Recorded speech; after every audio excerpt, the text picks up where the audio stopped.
Hello friends, welcome to ISPCS Kendra. Friends, इस video में हम बात करने वाले हैं जवाहरलाल नेहरू जी के बारे में। इसके पहले हमने महात्मा गांधी और रविंद्रनाथ टैगोर जी के बारे में बातें कर ली हैं। जैसा कि आपको पता है कि बीपीएससी की जो मुख्य परीक्षा होती है ना, उसके GS 1 के खंड 1 में सेक्शन 1 में 3 व्यक्तित्व को पढ़ना है, 3 पर्सनैलिटी को पढ़ना है। ठीक है, उनमें महात्मा गांधी और रविंद्रनाथ टैगोर जी को हमने कवर कर लिया है। इसमें जवाहरलाल नेहरू जी को देखने वाले हैं। अगर आपने पिछले वीडियोज को नहीं देखा है तो डिस्क्रिप्शन बॉक्स में लिंक दिया हुआ है, आप वहां से जाकर उन वीडियोज को भी जरूर देख सकते हैं। ठीक, तो चलिए बिना किसी देरी के इस वीडियो को शुरू करते हैं। देखिए, बात की जाए जवाहरलाल नेहरू जी की, तो इनसे रिलेटेड अगर कोई क्वेश्चन आता है मेंस में, तो आप इंट्रोडक्शन में आप अच्छा से अच्छा इंट्रोडक्शन लिखिए। लेकिन इंट्रोडक्शन में एक दो बातें ये लिख सकते हैं, आपका मन करे तो। शुरू करना हो तो यहाँ से शुरू कर सकते हैं कि जवाहरलाल नेहरू को आधुनिक भारत का निर्माता माना जाता है। ठीक है ना, आधुनिक भारत का निर्माता माना जाता है जवाहरलाल नेहरू जी को। ठीक, हाँ, आधुनिक विश्व में भारत को एक लोकतांत्रिक राष्ट्र के रूप में स्थापित किया इन्होंने, लोकतांत्रिक राष्ट्र के रूप में स्थापित किया आधुनिक विश्व में। ठीक है, फिर बात की जाए तो देखिए, स्वतंत्रता आंदोलन में इन्होंने महत्वपूर्ण भूमिका निभाई। ठीक है, जवाहरलाल नेहरू जी के बारे में थोड़ा सा इंट्रोडक्शन हो गया। ठीक, नेहरू का जो राजनीतिक दर्शन था वो किस पर आधारित था? इतिहास की जो विवेचना है, ठीक, जो भी इतिहास में घटनाएं हो चुकी हैं उन पर, और विश्व राजनीति की जो समीक्षा थी, ठीक, विश्व राजनीति को उन्होंने देखा, ठीक, इतिहास को देखा। ठीक, इन सारे दर्शन पर उनका जो राजनीतिक जीवन था वो आधारित था। नेहरू का राजनीतिक दर्शन किस पर आधारित था? इतिहास की विवेचना और विश्व राजनीति की समीक्षा पर। ठीक, इनका काफ़ी प्रभाव रहा इनकी राजनीतिक दर्शन पर। ठीक, उसके बाद बात की जाए कि उनके एक एक करके विचारों को देख लेते हैं। सबसे पहले बात करते हैं मानवतावादी विचार। ह्यूमैनिटी को लेकर क्या सोचते थे वो? मानवतावादी विचार की बात की जाए जवाहरलाल नेहरू जी की, तो देखिए, वो नैतिक आदर्शवाद के प्रति आस्था रखते थे। ठीक, नैतिक आदर्शवाद के प्रति काफ़ी आस्था रखते थे, जो भी मोरल आइडियलिज्म है उसके प्रति आस्था रखते थे। ठीक, पीड़ित व शोषित जनता के प्रति सहानुभूति का भाव था उनको, पीड़ित व शोषित जनता के प्रति प्रेम व सहानुभूति का भाव था। ये सारी सिंपल सिंपल बातें हैं, आप वैसे भी समझ सकते हैं। ठीक ना, चिंतन का, मानवता की बात की जा रही तो ठीक है, चिंतन का केंद्र बिंदु जो था वो मानवता की सेवा था। उनका चिंतन का, उनका केंद्र बिंदु मानवता की सेवा करना था। ठीक ना, सारी बातें मानवता से रिलेटेड है इसमें। नेहरू के अनुसार कोई भी व्यक्ति किसी भी प्रजाति अथवा संस्कृति से 100% संबंधित नहीं हो सकता, 100% संबंधित नहीं हो सकता है। किसी भी कल्चर में, किसी भी प्रजाति में कोई रह रहा है, इसका मतलब ये नहीं कि 100% वो उसी का होकर रह गया है। ठीक है, उसका हो सकता है उस पर बाहरी प्रभाव जो है उसका भी इफेक्ट पड़ता होगा, ये उनका मानना था। ठीक ना, क्योंकि यहाँ देख लीजिए, यहाँ पर लिखा हुआ है मैंने, एक मिनट, हाँ, नेहरू के अनुसार कोई भी व्यक्ति किसी भी प्रजाति अथवा संस्कृति से 100% संबंधित नहीं हो सकता है, क्योंकि प्रत्येक संस्कृति बाहरी प्रभाव से भी प्रभावित होती रहती है। ठीक, थोड़ा सा चेंज आते रहता है। ठीक है ना, तो कुछ लोग बाहरी प्रभाव से भी प्रभावित होते रहते हैं। ठीक, ये कहने का उनका मतलब था। हाँ, व्यक्ति के गौरव में आस्था थी उनकी, व्यक्ति का जो भी आत्मसम्मान है, स्वाभिमान है, उनका जो गौरव है उसमें उनकी आस्था थी। ठीक, लोकतांत्रिक, समाजवादी व मानवीय मूल्यों के प्रति उनकी आस्था थी। इन बातों पर थोड़ा सा ध्यान रखिएगा। ठीक, लोकतांत्रिक, समाजवादी व मानवीय मूल्यों के प्रति काफ़ी आस्था थी। साम्यवाद के हिंसक व अनैतिक साधनों को उन्होंने अस्वीकार कर दिया था। ठीक है ना, हिंसक व अनैतिक साधनों को। फिर व्यक्ति के मुक्ति हेतु विज्ञान, हाँ, व्यक्ति के मुक्ति के लिए विज्ञान एक प्रभावशाली साधन हो सकता है, व्यक्ति स्वतंत्र हो सके इसके लिए विज्ञान एक प्रभावशाली साधन हो सकता है, उनका यह मानना था। उन्होंने काफ़ी प्रमोट किया था। ठीक, वैज्ञानिक अवधारणा को आगे देखेंगे, वैज्ञानिक अवधारणा उनकी कैसी थी, क्या थी।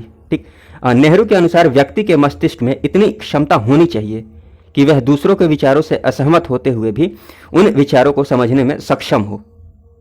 ठीक, दूसरे के विचारों से असहमत होते हुए भी उन विचारों को समझने में सक्षम होना चाहिए कोई भी व्यक्ति, ऐसा नहीं कि डायरेक्ट नेग्लेक्ट कर दिया, मना कर दिया। ठीक, कहने का मतलब ये, देखिए, एक और बात मैं बता देता हूँ, जितनी भी बातें मैंने लिखी है ना, पॉइंट के फॉर्म में लिखी है। ठीक है, पॉइंट वाइज सारी बातें हैं और सिंपल बातें हैं, जहाँ समझाने की जरूरत होगी वहाँ मैं समझा दूंगा। ठीक है ना, तो टेंशन आप नहीं लीजिएगा। वैसे इतनी सिंपल बातें हैं, ना भी समझाएं तो चलता है, बट ठीक है, थोड़ा सा एक बार पढ़ के बता देने पर चीज़ें और ज़्यादा आसानी से समझ में आ जाती हैं। ठीक है ना, इसलिए मैं बता रहा हूँ। ठीक, मनुष्य के आध्यात्मिक विकास की बात की जाए तो मनुष्य के आध्यात्मिक विकास है तो सांस्कृतिक गुणों का होना आवश्यक है। जो भी सांस्कृतिक गुण है जिस भी कल्चर में वह रह रहा है, ठीक, इनका होना आवश्यक है आध्यात्मिक विकास के लिए। सही बात है। हाँ, सांस्कृतिक गुण की बात की जाए तो सांस्कृतिक गुण दूसरों के व्यवहार, ठीक ना, और स्वयं को, दूसरे के व्यवहार, सांस्कृतिक गुण जो है ना, ये यहाँ बताया है ना कि मनुष्य के आध्यात्मिक विकास के लिए सांस्कृतिक गुणों का होना आवश्यक है। और सांस्कृतिक गुण है क्या? देखिए, सांस्कृतिक गुण जो है ना वो दूसरों के व्यवहार और स्वयं को समझने की क्षमता बढ़ाता है। ठीक, समझ रहे होंगे आप। चलिए अब देख लेते हैं संस्कृति संबंधी विचार को। तब से संस्कृति की बात कर रहे थे। संस्कृति संबंधी विचार की बात की जाए तो जवाहरलाल नेहरू जी का क्या मानना था? देखिए, प्रत्येक राष्ट्र व सभ्यता का विकास, जो भी राष्ट्र हैं व उनकी सभ्यताएं हैं, उनका विकास तत्कालीन प्रचलित संस्कृति के आधार पर होता है। उस समय जो भी संस्कृति प्रचलन में है उसके आधार पर उस सभ्यता और राष्ट्र का विकास होता है। और वो ये मानते थे कि किसी भी राष्ट्र की भौगोलिक परिस्थितियां, वातावरण, जो भी इन्वायरमेंट है, वह अन्य तत्व संस्कृति को काफ़ी हद तक प्रभावित करती हैं। जैसे मान लिया जाए कि भारत कहीं देख लीजिए, भारत की प्राचीन संस्कृति पर, जो प्राचीन संस्कृति रही है, अभी भी काफ़ी हद तक देखा जाता है प्राचीन संस्कृति पर हिमालय पर्वत, नदियों, वन आदि का काफ़ी प्रभाव है। गंगा नदी का प्रभाव भारतीय संस्कृति पर दिखता है, ठीक है ना। बताइए, ये हमारा कल्चर ही तो है, हमारी संस्कृति ही तो है कि हम नदियों की भी पूजा करते हैं, ठीक, पेड़ पौधों की पूजा करते हैं, ये हमारा कल्चर है। और कहीं कहाँ पर होता है, ठीक ना। तो आप बातें समझ रहे होंगे।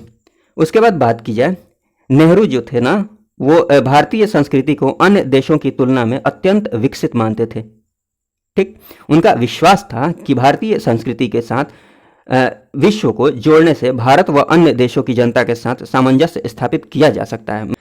देखिए, फिर से एक बार मैं समझाने की कोशिश करता हूँ कि नेहरू जी, देख लीजिए, आप ये समझ ही रहे होंगे कि नेहरू जी भारतीय संस्कृति को अन्य देशों की तुलना में अत्यंत विकसित मानते थे, इसमें कोई दिक्कत है नहीं। हाँ, उनका यह विश्वास था ना कि भारतीय संस्कृति के साथ विश्व को जोड़ने से, भारतीय संस्कृति को अगर विश्व के साथ जोड़ते हैं, ठीक, जोड़ने से भारत व अन्य देशों की जनता के साथ सामंजस्य स्थापित किया जा सकता है, भाईचारा स्थापित किया जा सकता है, एकता बनाई जा सकती है, ठीक है। ये उनका मानना था। तो ये बातें लिखी हुई हैं यहाँ पर। फिर बात की जाए और उनका क्या मानना था, देख लीजिए कि ब्रिटिश शासन के शोषणात्मक रूप से भारतीय संस्कृति का काफ़ी ह्रास हुआ, ठीक, काफ़ी लॉस हुआ, ठीक, सही बात है। ब्रिटिश शासन के दौरान उन्होंने काफ़ी ज़बरदस्ती, मतलब चाहे धर्म को लेकर हुई बात या फिर संस्कृति को लेकर हुई, ज़बरदस्ती थोपने का प्रयास किया उन्होंने। तो उनके शोषणात्मक रूप से भारतीय संस्कृति का काफ़ी ह्रास हुआ था, ठीक। हाँ, नेहरू जी की बात की जाए, आगे बात की जाए तो नेहरू जी भारतीय संस्कृति में व्याप्त जितने भी जातीय भेदभाव, ठीक, ये सारी हमारी संस्कृति की बातें हैं। जातीय भेदभाव हो गए, बहिष्कार हो गया, अंधविश्वास हो गया, आडंबरपूर्ण व्यवहार हो गया, महिला पर अत्याचार हो गया, छुआछूत, धार्मिक कट्टरता, ठीक, इन सब बातों से वो प्रभावित नहीं थे। नेहरू जी भारतीय संस्कृति में ये सब बातें जो व्याप्त थी ना, ये सब नेगेटिव बातें, इनसे प्रभावित नहीं थे, ठीक। तो ये सब बातें आप नोट कर सकते हैं। फिर आगे बात की जाए तो नेहरू ने भारतीय संस्कृति के पुनर्जागरण में काफ़ी सहयोग दिया, ठीक। चलिए वैज्ञानिक अवधारणा को देख लेते हैं। नेहरू जी की जो भी वैज्ञानिक अवधारणा थी, जो भी उनका कॉन्सेप्ट था विज्ञान को लेकर, उन बातों को समझते हैं। देखिए, स्वतंत्रता पश्चात आधुनिक भारत के निर्माण के लिए विज्ञान को अनिवार्य घटक बनाने का प्रयास किया, ठीक, एकदम कंपल्सरी पार्ट बनाने का प्रयास किया। किसको? विज्ञान को, ठीक। आधुनिक भारत के निर्माण के लिए विज्ञान पर काफ़ी जोर रहा उनका। हाँ, नेहरू ने भारत के आर्थिक, राजनीतिक व सामाजिक समस्याओं के समाधान हेतु वैज्ञानिक पक्ष को महत्व दिया, ठीक। आर्थिक हो, चाहे राजनीतिक हो, चाहे सामाजिक हो, कोई भी समस्या हो, उनके समाधान के लिए उन्होंने वैज्ञानिक पक्ष को काफ़ी महत्व दिया। हाँ, विज्ञान मनुष्य के चिंतन को प्रभावित करता है व बौद्धिक विकास करता है, ये उनका विचार था विज्ञान को लेकर, ठीक। फिर बात की जाए, नेहरू ने समाज, कृषि, उद्योग, संस्कृति, धर्म के विकास हेतु विज्ञान के महत्व को स्वीकार किया, ठीक। ये सारी बातें हैं वैज्ञानिक अवधारणा को लेकर।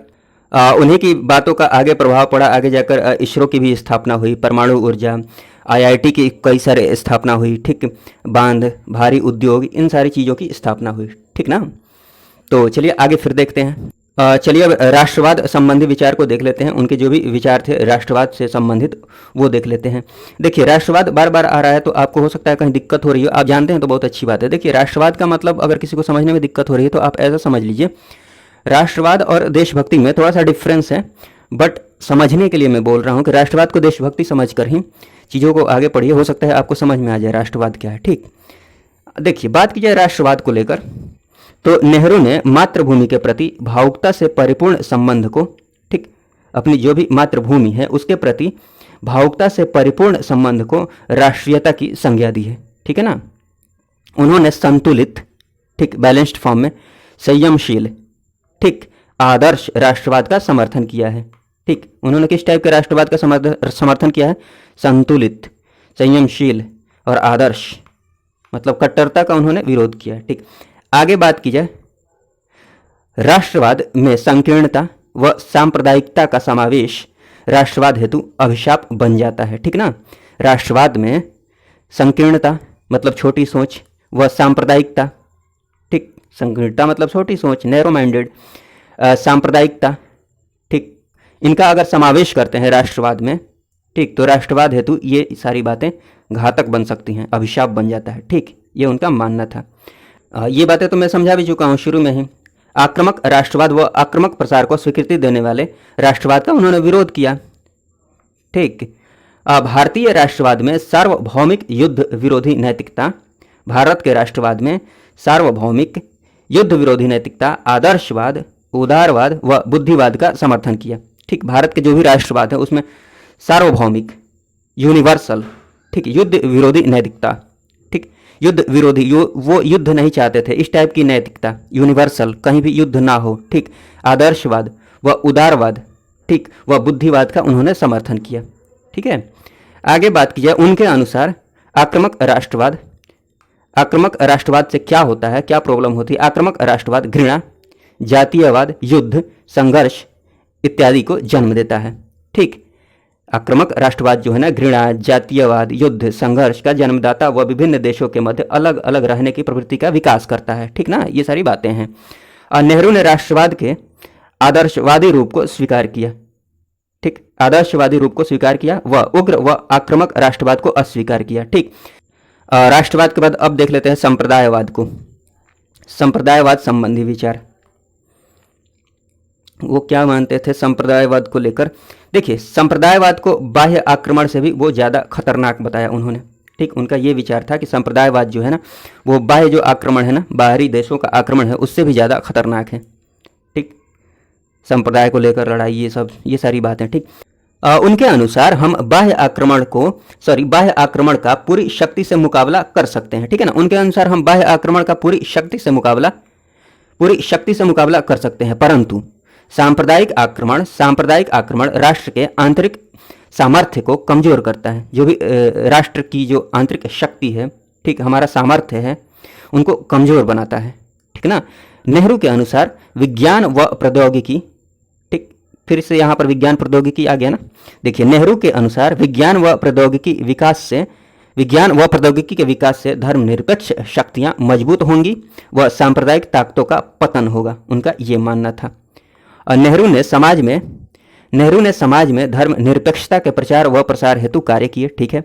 संप्रदायवाद राष्ट्र की शक्ति का विनाश कर सकता है, ठीक। सारी बातें आपको समझ में आ रही होंगी, बिल्कुल सिंपल बातें हैं, पॉइंट वाइज फॉर्म में इसलिए मैंने लिखा है। धर्मनिरपेक्षता की बात की जाए तो राष्ट्र के नवनिर्माण व आधुनिकीकरण में सहायक है। धर्मनिरपेक्ष मतलब राष्ट्र का कोई धर्म नहीं हो, ठीक। नेहरू के प्रयास के परिणाम स्वरूप स्वतंत्र भारत का संविधान प्रतिकूल परिस्थितियों के बावजूद भी धर्मनिरपेक्षता के आधार पर बनाया गया, ठीक। प्रतिकूल परिस्थितियां थी, मतलब उस लायक परिस्थितियां नहीं थी, फिर भी उसके बावजूद भी धर्मनिरपेक्षता के आधार पर बनाया गया, क्या? भारत का संविधान, ठीक है ना। स्वतंत्रता संबंधी विचार की बात की जाए तो देख लेते हैं कि नेहरू जी किस टाइप की स्वतंत्रता की बात करते थे, किस टाइप की स्वतंत्रता चाहते थे वो। देखिए, स्वतंत्रता का उद्देश्य क्या होना चाहिए? वो मानते थे कि राजनीतिक व आर्थिक, ठीक है ना, जो राजनीतिक स्वतंत्रता है व आर्थिक स्वतंत्रता, ठीक, दोनों प्रकार की स्वतंत्रता प्राप्त करना ही स्वतंत्रता है, इसको वो स्वतंत्रता मानते थे। मतलब स्वतंत्रता का उद्देश्य क्या होना चाहिए? राजनीतिक व आर्थिक दोनों प्रकार की स्वतंत्रता, ठीक। मतलब आर्थिक रूप से भी आदमी स्वतंत्र हो सके, पैसों की किसी को प्रॉब्लम नहीं हो, आर्थिक रूप से सब सक्षम रहें, और राजनीतिक रूप से भी मतलब हमारा प्रभुत्व हो देश पर, किसी अन्य देश का प्रभुत्व नहीं हो, ठीक। ये सारी बातें हैं। उसके बाद बात की जाए, नेहरू के अनुसार आर्थिक स्वतंत्रता के अभाव में राजनीतिक स्वतंत्रता का कोई अर्थ नहीं होता है। हम स्वतंत्र हो गए हैं, फिर भी अभी गरीबी है देश में, इससे कोरिलेट कर सकते हैं इन बातों को। बहुत सारे लोग गरीब हैं, कितनों को खाना नसीब नहीं होता है, ठीक। मतलब राजनीतिक रूप से हम स्वतंत्र हो गए हैं, बट आर्थिक रूप से अभी तक भी पूरी तरह से स्वतंत्र नहीं हुए हैं हम, ठीक है ना। इसलिए नेहरू ने लोकतांत्रिक समाजवाद को अपनाया, ठीक। लोकतांत्रिक समाजवाद को अपनाया क्योंकि इसके माध्यम से ही आर्थिक व राजनीतिक स्वतंत्रता का लक्ष्य प्राप्त किया जा सका है, किया जा सकता है, किया जा सका नहीं है, किया जा सकता है, उनका ये विचार था। नेहरू का समाजवाद अधिकार की अपेक्षा व्यक्तिगत स्वतंत्रता पर बल देता है, ठीक। ऐसा नहीं कि पावर में आ गए तो बस हम ही हम हैं, बाकी सब पानी कम है। उन्होंने नेहरू का समाजवाद जो था वो अधिकार की अपेक्षा व्यक्तिगत स्वतंत्रता पर ज़्यादा बल देता था, ठीक। अंतर्राष्ट्रीय दृष्टिकोण की बात की जाए तो वो उनका जो अंतर्राष्ट्रीयतावाद था वो क्या था वो देख लेते हैं। अंतर्राष्ट्रीयतावाद को लेकर नेहरू जी के जो विचार थे, नेहरू के अंतर्राष्ट्रीयतावादी अवधारणा की बात की जाए तो वो किन लोगों से प्रभावित थे? विवेकानंद, रविंद्रनाथ टैगोर व महात्मा गांधी जैसे महान व्यक्तियों से प्रभावित है, ठीक। इनका जो कॉन्सेप्ट है अंतर्राष्ट्रीयतावाद को लेकर, ठीक, इनका जो कॉन्सेप्ट है वो विवेकानंद, रविंद्रनाथ टैगोर व महात्मा गांधी जैसे महान व्यक्तियों से प्रभावित है, ठीक ना। तो ये कोट कर सकते हैं ये नाम इनके आंसर में। फिर बात की जाए कि नेहरू ने राष्ट्र, कांग्रेस पार्टी तथा संपूर्ण मानव जाति को एक व्यापक अंतर्राष्ट्रीय दृष्टिकोण प्रदान किया, ठीक। ये सारी बातें हैं। अंतर्राष्ट्रीयता की भावना हेतु राष्ट्र की स्वतंत्रता आवश्यक है। वो क्या मानते थे कि अंतर्राष्ट्रीयता की भावना के लिए राष्ट्र की स्वतंत्रता आवश्यक है। सही बात है, जब तक आप स्वतंत्र नहीं हैं, अपना देश स्वतंत्र नहीं है, राष्ट्र स्वतंत्र नहीं है, तब तक आप अंतर्राष्ट्रीय दूसरे देशों के बारे में कैसे सोच सकते हैं, अंतर्राष्ट्रीय स्तर पर कैसे सोच सकते हैं, ठीक। तो अंतर्राष्ट्रीयता की भावना है तो राष्ट्र की स्वतंत्रता आवश्यक है, ठीक है। पराधीन देश की संपूर्ण बुद्धि, जो भी गुलाम देश है उसकी संपूर्ण बुद्धि व शक्ति स्वतंत्रता प्राप्त करने में ही प्रयुक्त होती है, इसलिए वो सोच भी नहीं सकता है अंतर्राष्ट्रीयता के बारे में, ठीक। फिर आगे बात की जाए कि राजनीतिक क्षेत्र के साथ साथ आर्थिक क्षेत्रों में भी अंतर्राष्ट्रीयतावाद का समर्थन उन्होंने किया है, राजनीतिक के साथ साथ आर्थिक, ठीक। उनके अनुसार बाजार उत्पादन परिवहन सभी का स्वरूप अंतर्राष्ट्रीय हो गया है। उनके अनुसार ये मानते थे कि बाजार है, उत्पादन है, परिवहन है, सभी का स्वरूप अंतर्राष्ट्रीय हो गया है, सही बात है। उसके बाद बात की जाए कि वर्तमान में प्रत्येक देश एक दूसरे पर आश्रित है, ठीक। आगे बात करें तो देखिए ये पॉइंट काफ़ी इंपॉर्टेंट है, जरूर ध्यान में रखिएगा, ठीक। देखिए नेहरू ने अंतर्राष्ट्रीयता के व्यवहार को लागू करने हेतु राष्ट्रों के आचरण से संबंधित 5 नैतिक सिद्धांतों का प्रतिपादन किया, जिन्हें हम पंचशील सिद्धांत के नाम से जानते हैं। 5 नैतिक सिद्धांत को पंचशील सिद्धांत के नाम से जानते हैं, जिसे पंचशील कहते हैं, ठीक है ना। वो 5 नैतिक सिद्धांत क्या थे वो देख लेते हैं, वो इंपॉर्टेंट है। उन 5 नैतिक सिद्धांतों को भी आप जरूर याद रखिएगा। पहली बात की जाए तो पहली बात यह है कि एक दूसरे की संप्रभुता व अखंडता का सम्मान करना, मतलब जो भी राष्ट्र हैं हर देश की संप्रभुता व अखंडता का सम्मान करें। कहने का मतलब यह है कि कोई भी राष्ट्र अपना आंतरिक फैसला ले रहा है तो उसके निजी मामले में कोई बाहरी राष्ट्र हस्तक्षेप ना करे, जबरदस्ती ना करे, ठीक। और अखंडता का सम्मान करे, ठीक। ऐसा नहीं कि चाइना जैसा इधर से कब जाना उधर से कब जाना, ये अखंडता का सम्मान नहीं है, ठीक ना। आप बातें समझ रहे होंगे। फिर आगे बात की जाए अनाक्रमण, कोई भी राष्ट्र एक दूसरे पर आक्रमण नहीं करे, अनाक्रमण की नीति को अपनाए, ठीक है ना। अनाक्रमण की नीति को अपनाए, आक्रमण की नीति को नहीं, ठीक। तो दूसरी बात ये हो गई आंतरिक मामलों में अहस्तक्षेप, कोई भी हस्तक्षेप ना करे, सह अस्तित्व बना रहे, म्यूचुअल अंडरस्टैंडिंग बना रहे, एक दूसरे का सहयोग करें, परस्पर लाभ व समानता बनाए रखें, ठीक। हर राष्ट्र में समानता बनाए रखें और एक दूसरे के लाभ के बारे में सोचें, ये सारी बातें, ठीक। और एक दूसरे की ये बात इंपॉर्टेंट है, एक दूसरे की संप्रभुता, मतलब हम किसी पर डिपेंडेंट नहीं हैं, हम अपना जो फैसला है खुद ले सकते हैं, खुद लें, कोई दूसरा राष्ट्र हमें हस्तक्षेप नहीं कर सकता है, कोई दूसरा राष्ट्र हमारे फैसला नहीं ले सकता है, ठीक। और ये अखंडता का सम्मान, ठीक ना। ये सारी बातें ध्यान में रखिएगा। फिर बात की जाए पंचशील की, तो पंचशील, पंचशील, ठीक है। पंचशील सिद्धांत तो ठीक है, नेहरू जी ने दिया। उसके बाद पंचशील समझौता होता है 1954 में, 1954 में, ठीक। कहाँ पर होता है?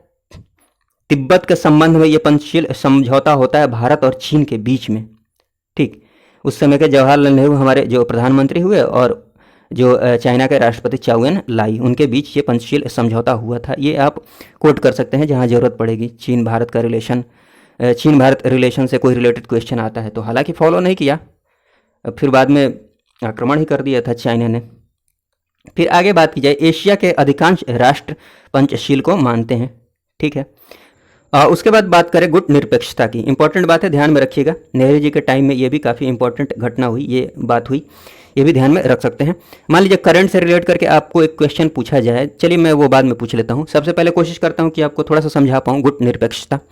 देखिए उस समय मतलब द्वितीय विश्व युद्ध के बाद बहुत सारे राष्ट्र आज़ाद होने लगे थे, स्वतंत्र होने लगे थे, और उसी टाइम पूरा का पूरा विश्व दो गुटों में बट गया था, ठीक, दो गुटों में बट गया था। एक तरफ अमेरिका, एक तरफ रशिया, एक तरफ पश्चिमी देश, एक तरफ पूर्वी देश, मतलब पूर्वी और पश्चिमी में बट गया था, ठीक।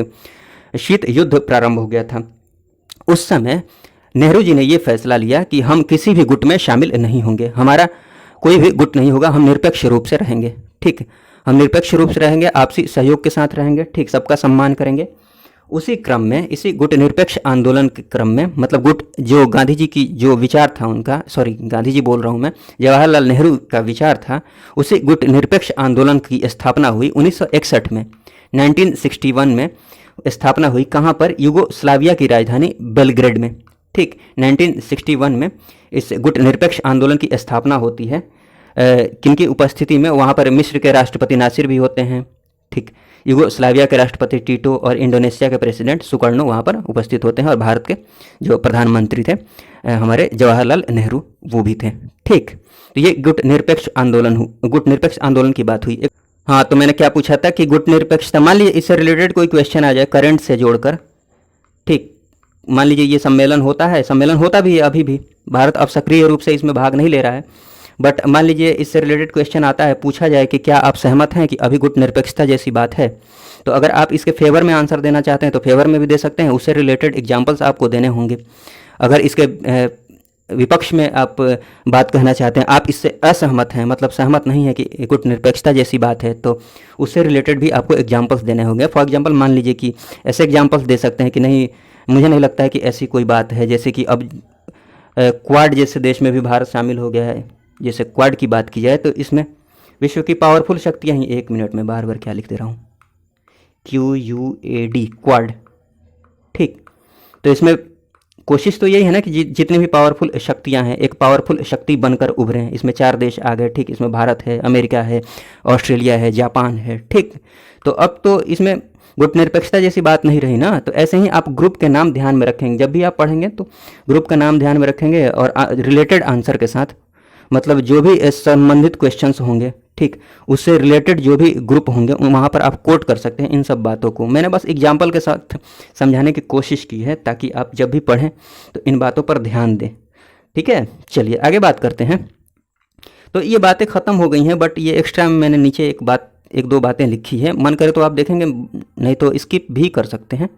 लेकिन चलिए एक बार रीडिंग लगा लेते हैं, भले इनको बाद में नहीं देखिएगा। लोकतंत्र संबंधी और उनके विचार क्या थे? देखिए, लोकतंत्र में नेहरू की आस्था का स्रोत उदारवाद एवं मानवतावाद में उनका विश्वास है। ये सारी बातें मैं बता भी चुका हूँ, ये समझाने की जरूरत है नहीं।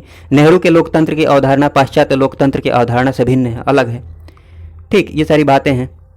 पश्चिमी अवधारणा को लेकर नेहरू जी क्या सोचते थे कि पश्चिमी अवधारणा में लोकतंत्र को एक ऐसी व्यवस्था समझा जाता है जिसमें कतिपय सरकारी संस्थाएं विद्यमान होती है, मतलब सरकारी संस्थाएं विद्यमान होती हैं। और नेहरू के लोकतंत्र जीवन दर्शन है। ये सारी बातें आप रीडिंग मार लीजिए। नेहरू ने केवल राजनीतिक समता पर ही नहीं बल्कि सामाजिक आर्थिक समानता पर भी बल दिया। ये बातें मैं बता चुका हूँ पहले।